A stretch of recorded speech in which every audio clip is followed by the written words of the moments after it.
weekend. All right, Sarah from Philadelphia. How can we help you Hi. today?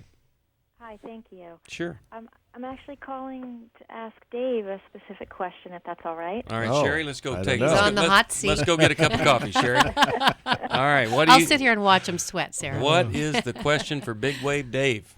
Well, about a year ago, when I went back to the transcripts to make sure that I got this right, he had counseled someone saying that love is not an absolute necessary ingredient for a good, solid, happy, and joyful marriage. Mm-hmm.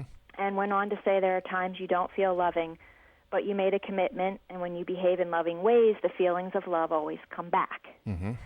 So my question is, what if that doesn't happen, or what if you feel you know you love the person, but you don't feel desire? Can the desire come back? Well, you're talking about attraction? When you say desire, I don't feel attracted to them physically, sexually. Right. That's separate from love. I mean, there are a lot of arranged marriages in other cultures that are very loving. And there was no love in the beginning. The love was the result of what they did in the relationship. And I think, there's some interesting research on attraction that says that if you really have a high attraction to someone, that's a danger signal, because that means your issues are going to really collide and there's going to be a lot of conflict. And if you don't have any, that's also a danger. You want kind of in the middle. But I always look at the attraction being a part of communication, that somehow we're not communicating with each other. We're not being vulnerable. We're not being open. And I think that if you can be vulnerable and be open, that attraction can grow.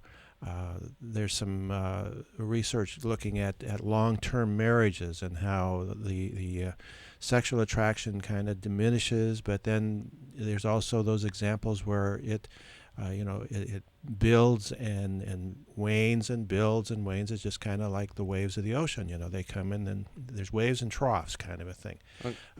But I think that the more you can be vulnerable with the other person, and the more you can play and have fun, those are the things that seem to be related to passion and to attraction. Sarah, I know you're not asking me, but I have 2 cents on this, okay? I appreciate it. I would say don't work on your attraction, work on your acceptance. Accepting whatever is going on that was hurtful, accepting the things that you don't really like about this person, the things that bug you, coming to accept them wholly, which involves forgiving, then you can be attracted. But if you don't accept them for who they are, if you're still complaining that it's not this, it should be this, picking inside your head, you're picking on that person and everything they do is irritating, it's an indication there hasn't been this acceptance of them as a flawed, hurting human being, whatever. And I don't think you're going to find the attraction until you can accept. Now, tell me where you are on the acceptance chart. 1 to 10, I totally accept this person. 1, not to accepting. I guess now that you put it that way, I thought I was much higher to 10, but I'm probably more like a 5. About a 5. Well, it's something to look at.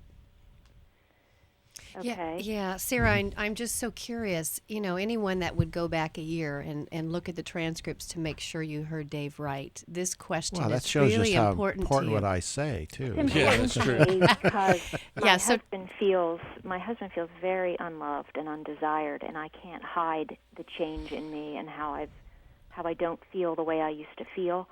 And it didn't just happen spontaneously. Obviously, there were problems, but I don't know how to get it back. And I've been almost waiting, praying, trying to be accepting for over a year. Well, and who's it so hasn't much changed. better than him that you know? What man is so much better than him?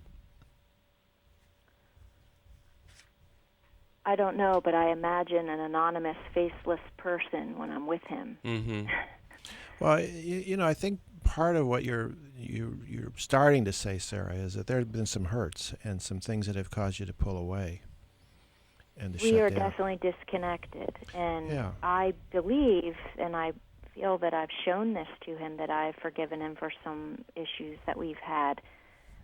But one day something clicked in me that said he was never really going to want me or want to be married to me or be able to say it. And when he finally did and has shown me consistently over and over for the past couple years that he is loving and cares about me and is committed to me and dotes on me and is sweet, and I just can't seem to go back to the way it was. I don't know how to unlock. No, that's or a trust. go back. That's a trust issue, and it's like you're afraid to, and that's when I was talking about the vulnerability. That's where I would begin. Yeah, Dave just hit it right on the head, Sarah, because I heard when you said he never wanted to marry and that he would never be lovingly married to me.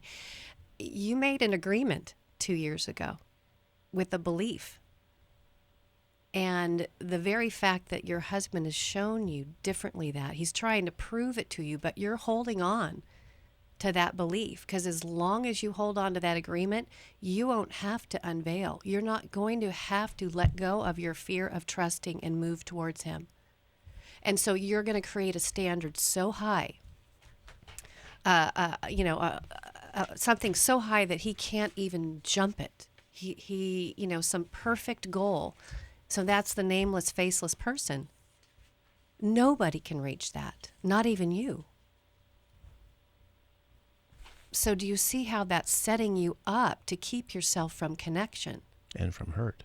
Yeah. The possibility of hurt. It's like you made a vow, I will never be hurt. I will never be vulnerable. And the vow becomes more powerful than your marriage vows. Yeah. It comes to rule your life. So I guess kind of sum it up, we're saying what's happening there makes sense that it would be happening, and that means that there's a fix to it. You know, one of the interesting fixes to it, we did a survey some years ago when we did the book When Couples Pray Together, and we just really are strong on that. And we had more people report back that when they started praying together, their sexual life totally improved. And there's something that I heard that Campus Crusade used to say, I don't know if they still do or not, that if you're just engaged, don't pray together until you get married, because praying together stimulates the same part of the brain as attraction and sexuality. So there may be something about developing, I think what it is if you develop spiritual intimacy with each other, that really gets at the core of who we are. And you do that by reading the Bible together, praying together, talking together about what you're reading. Watch what happens if that doesn't kind of lower the fear and lower the barriers within your heart, and you begin to let him get close again. But it's probably your vulnerability that's really going to be important in this process, Sarah. I'm going to send you Every Woman's Marriage, and I hope that will be of help to you. Dave, is there... And thanks for checking up on me. Yeah. Well, Just Us. Just Us. I'll send that to you. Devotional for couples, yes. Yeah.